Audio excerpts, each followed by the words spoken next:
বহুদিন আগের কথা। পূর্ববঙ্গে এক ছোট গ্রামে বাস করত কিরণ নামে এক কিশোর।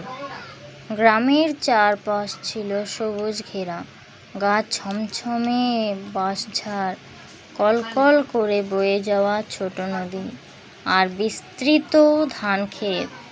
কিরণ ছিল প্রকৃতির অন্ধভক্ত।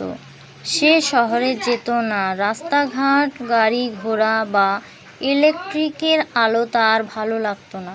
প্রতিদিন ভোরে উঠে সে নদীর পাড়ে যেত, পাখির ডাক শুনত, গাছের পাতার ফাঁকে সূর্যের আলো দেখত আর প্রকৃতির সঙ্গে গল্প করত।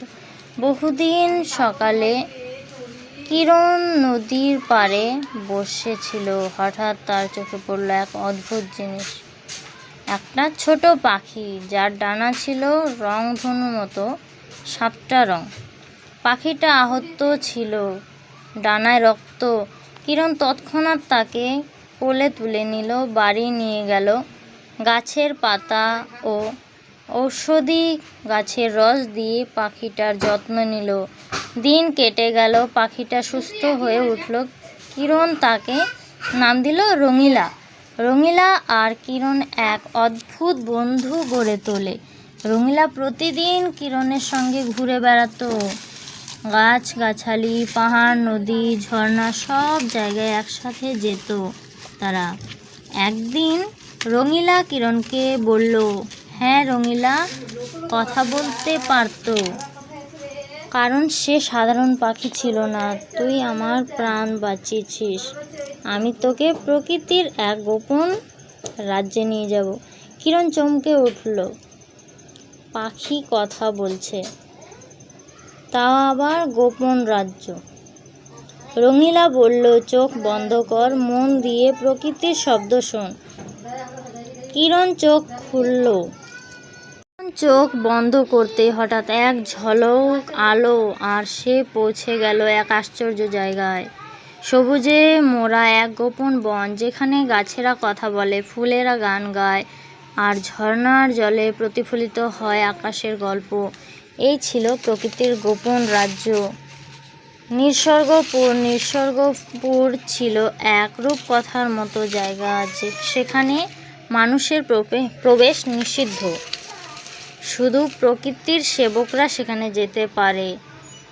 কিরণ সেখানে নানা জীব ও গাছের সঙ্গে বন্ধুত্ব করলো। এক বটগাছ ছিল যার বয়স 500 বছর। সে কিরণকে বলল, মানুষ আজ প্রকৃতিকে ধ্বংস করছে, নদী শুকিয়ে যাচ্ছে, পশু পাখি হারিয়ে যাচ্ছে, বন কাটা পড়ছে। তুই যদি সত্যিই প্রকৃতিকে ভালোবাসিস তবে আমাদের বাঁচাতে সাহায্য কর। কিরণ প্রতিজ্ঞা করল সে প্রকৃতিকে রক্ষা করবে। শুধু নিসর্গপুর নয়, তার নিজের গ্রাম থেকে শুরু করে যতদূর পারে।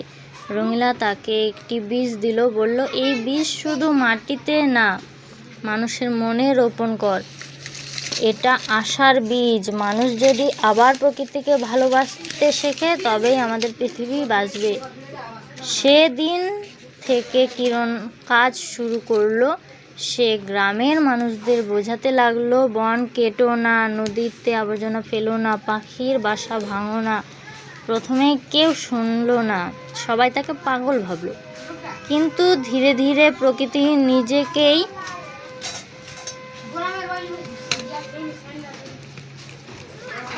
নিজেকেই কথা বলল। এক মৌসুমে নদী শুকিয়ে গেল, ফসল হলো না, গরমে পাখিরা মরতে শুরু করলো। তখন সবাই বুঝতে পারলো।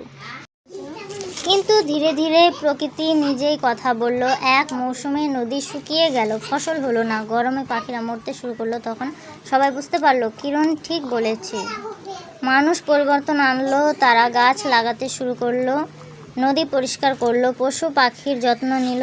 আর একদিন দেখা গেল যে শুকিয়ে যাওয়া নদী, সেখানে আবার জল বইছে, পাখিরা আবার গান গাইছে। কিরণ জানতো এটা রঙিলার আশার বীজ কাজ।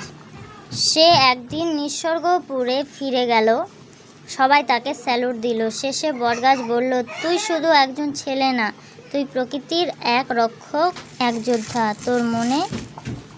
তোর মতো আরও যদি কিছু মানুষ হয় তবে পৃথিবীর আবার সুস্থ হয়ে উঠবে। আজও গ্রামে গেলে শোনা যায় এক ছেলের গল্প, যে প্রকৃতির সঙ্গে কথা বলতো, এক পাখির সঙ্গে বন্ধুত্ব করেছিল আর মানুষের মনে গাছ রোপণ করেছিল। এ গল্প প্রকৃতির বন্ধুত্ব আর এক আশার বীজ।